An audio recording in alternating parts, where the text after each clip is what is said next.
ملت پاله ګوند قومي وطن پارټۍ د الیکشن لپاره د تیاریانو خڅې شروع کړې دي او وایي چې دوی به هڅه کوي چې د ورکرو د لیډر ترمنځ رابطې نورې هم مضبوطې شي. د قومي وطن پارټۍ کارکنان به دغه شروعات د زیم یونین کونسل د حاجي جانزیب او د اجمل خان د حجرې نه پیل کوي. حاجي جانزیب وایي چې دغه کنونشن به د روانې میاشتې په اتم تاریخ د خالد پروس کیږي چې پکې د قومي وطن پارټۍ مشران آفتاب احمد خان شیرپو او سکندر حیات خان شیرپو به ګډون کوي. زمونږ دلته ان شاء الله تعالی چې یو ورکر کنونشن مونږه ډیټ خېده 8 تاریخ او د هفته ورځ به یو 15 بجو نه ان شاء الله شروع کی. مشر خان او کشر خان دوه برازي او دلته به د خلکو ته مونږ دا وایو تیر 15 کالو کې کدا خلک مونږ راغلي دا کوم چې الیکشن یا سلیکشن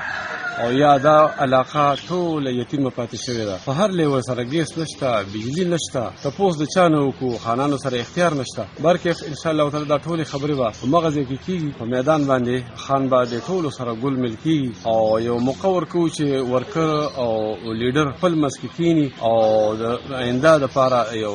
لایم عمل تیار کی. هغه نه علاوه زما به ټول ورکرانو ته ټول ورونو ته یونین کونسل زم یونین کونسل شیرپو سراوندینګ ایریا د ډیسټریکټ چارسری یا دینه بهر موږ چې څومره ورکران دي زما باوي ته ریکوست دي زموږ په دې کار ورکر کنونشن کې موږ سره حصہ واخلي او موږ ان شاء الله دا ډېر شکریا ده. د ګوند یو بل عہدیدار په خوانی د تحصیل ممبر ذاکر الله زیم په کارکونانو په عام خلکو د ګډون غږ کړی دی. زه ذاکر الله زیم خبر کوم د قومي وطن پارټۍ د ارګنایزینګ کمیټې د پی کې 56 ممبر ما څنګه چې جانجی بجې شپتاس ته ویل چې په 8 تاریخ 8 جولای باندې د هفته په ورځ باندې موږ ملي مشر جناب آفتاب احمد خان شیرپو صاحب او سکندر حیات خان شیرپو صاحب دلته یو ورکر کنونشن انعقاد کړی دی. زه تاسو د میډیا په وساتت سره خپل د قومي وطن پارټۍ ورکرانو ته او خاص کر د علاقې چې کوم غیور روان دي هغه دا دعوت ورکوم چې راشي او دا جلسه چې کومه ده په زمینون کونسل کې په جرنیل عبدالرازق کلی کې د تلاشا کې شوړاګو واجزي سره نږدې ادا کیږي. راجمل جی صاحب او ځانځي بجې صاحب پوجره کې نظم تاسو په وساتت سره دا خلکو ته خاصه دي چې موږ دغه څنګه تاسو ته پته راځي د الیکشن عمل دی موږ د دې نه د قومي وطن پارټۍ ورکران چې کوم دي او عوام چې کوم دي هغه به ان شاء الله دې نه د خپل مشرانو په قیادت کې د الیکشن چې کوم باقاعده کمپاین دی هغه بر د ورکر کنونشن په ذریعہ باندې